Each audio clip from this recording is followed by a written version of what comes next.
I've lived my whole life since I was a journalist, since I was a writer, since I was a teacher, since I was a politician.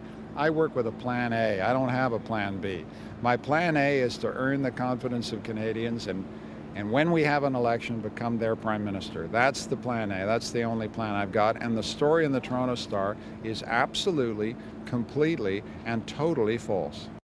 I think false was the polite word he wanted to use there. That was the Liberal leader, Michael Ignatieff, categorically denying rumors that came out on the cover of the Toronto Star that he is going to replace Janice Stein at the Munk School of Global Affairs that's located at the University of Toronto.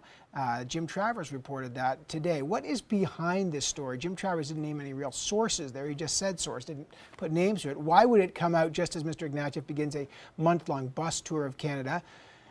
He's trying to build support for his party. Let's talk about that and some developments about the controversy over the cancellation of the mandatory long-form sentences. Today on the Power Panel, I've got Jaime Watt of Navigator Limited, usually on point of order. He's in Toronto today. And in Ottawa, I didn't get the memo of what suit to wear here. Susan Smith, the Blue Sky Strategy Group, and Jennifer Ditchburn of the Canadian Press. Let me start.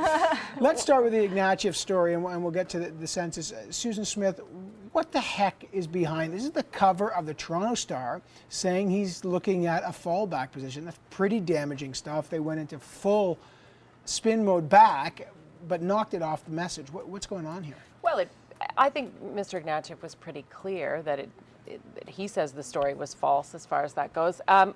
I think people's names get bandied about a lot when you're someone who has a background in foreign affairs.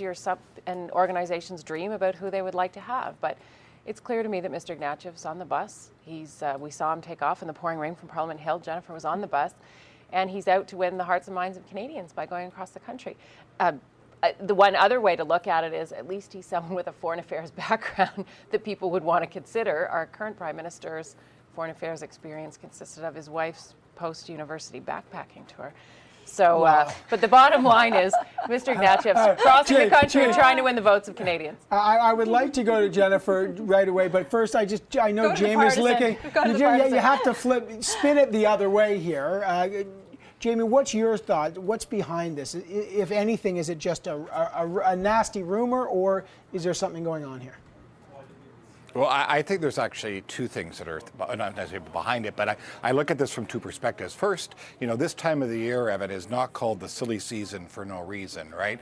And I think that's one of the things that's taking place. It is the silly season, so people don't have enough hard news to report, so all of a sudden we're reporting on all kinds of things, buses breaking down, which actually means nothing in terms of Mr. Ignatieff's ability to lead the country or not, and possible new jobs for him. I agree with Susan, it's a logical position or logical place for him to land at some point, but it is silly season. You see all the speculation, but it does bring up something else that's a little more troubling, and this is this increasing reliance on unnamed sources and people willing to put things at the lead of their newscast or on the front of their paper without people being prepared to go on the record behind them. And clearly somebody was making mischief with this, even with the best of intentions. Someone was making mischief, and I think we really got to think about, is it responsible journalism to go with an unnamed source like that for such a story that has the ability to cause so much damage? And that's a good point. Unnamed sources are often used, but there are rules that regulate how you can use them and what you can use them. Jennifer Ditchburn, what's your take? Because it was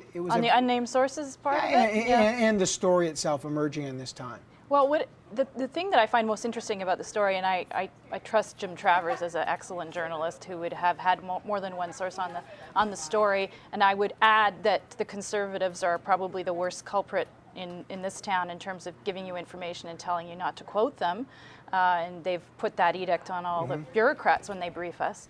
But what speaks to me about this story is that they cannot catch a break. Why are there still Liberals or people out there that want to put out stories about their leader that will hurt him? And this goes back to the Warren Kinsella story that we saw, was it a month ago or so?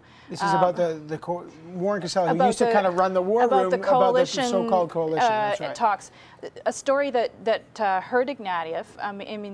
So this says to me that there's still problems within the party, that they can't stay on a message even while the leader is at this very critical point on this campaign, which I think in general, as a positive campaign, it can only bring him good things for the next This is few supposed to be a Maybe dry reading a little run. bit. Well, this Yeah. is supposed to be a dry run for an election campaign. Sure, but you the have to be truth able is to be there's- nimble, right? Things happen in election campaigns. Like for the Conservatives, Cheryl Gallant pops up her head and says something, or candidates across the country do strange things. I mean, you have to be able to be nimble. When you lead the country, it's not, as Stephen Harper would like to be completely tightly scripted every minute. You have to be flexible, you have to be nimble, and you have to show you can But adjust. Stephen Harper doesn't have people. I think people can't coming read out too about his much into leadership. it.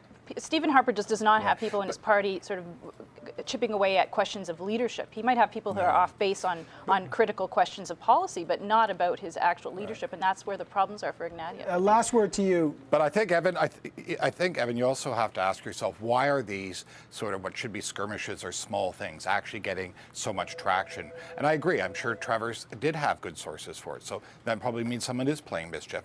But why did the bus break down, and why do all these things get such traction? The reason they get traction is that they're proof points in a narrative that has already been written. People have decided the story on Ignatieff, and these things just continue to reinforce it.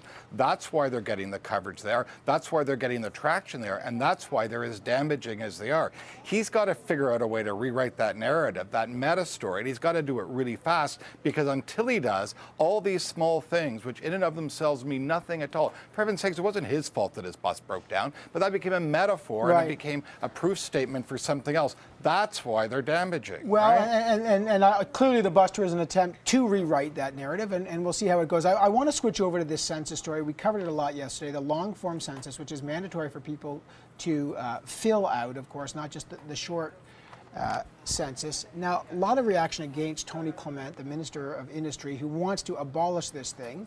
There's some news on this today. He says he's going to testify before a House of Commons committee. Check out what he had to say in defense of this controversial decision. That Statistics Canada said would work. So why, I would say to those who are the self-proclaimed experts on this, if you trust Statistics Canada, why don't you trust the option that they put forward to obtain the data that businesses and municipalities deem to be necessary, but at the same time respect those Canadians who do not want to be coerced in giving that data. So I think we've come up with a good compromise. Okay, I think that I really like Tony Clement. Let me just say that, but I think he's being too cute by half here.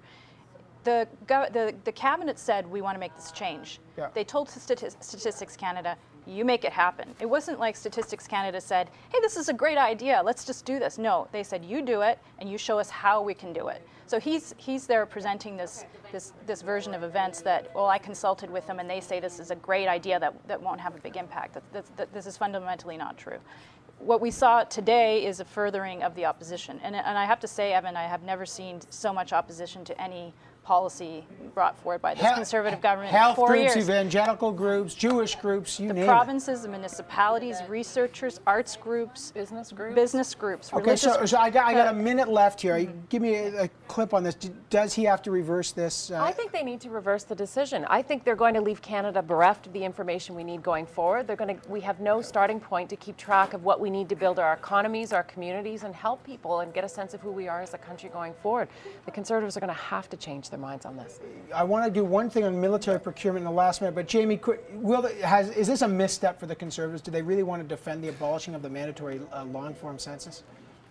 Well, listen, I don't get it, and I don't get it because the government hasn't made a case for why they want to do this, right? This is like fiddling with the national anthem. All of a sudden, it came out of nowhere. There didn't seem to be any reason for doing it. We've got 3 or 4 different reasons now for why they want to make this change, and it's not clear to anybody why it's necessary or why it's a good thing. I think that's a great idea for Minister Clement to go testify and make the case to Canadians, and when he does, we can all decide. But I mean, come on, this is crazy rhetoric. This is the most controversial thing this government's ever done. Give me a break. Okay, I mean, they've done lots of things that have annoyed groups of people from time to time. I gotta leave. They annoy me every day. Okay, I gotta leave it there. I know the Harper government tomorrow, and we'll talk to Peter MacKay about this, plans to announce a non-competition for a $16 billion contract, a procurement contract to refurbish the military jets. The liberal industry critic Mark Garneau said today his party won't support this. We'll talk to the defense minister tomorrow. This could be a big issue. I had literally 10 seconds. Big issue, or this one going to be forgotten in the summer season? Transparency, $16 billion. Where's the money coming from? Do we really need 65 fighter jets right now? Well, we're going to cover that tomorrow. Susan Smith, Jennifer Ditchburn, Jamie Watt. Lots to say about this, but we're out of time in these hour-long shows. We'll be back with a little TMI about hockey. Stay with us.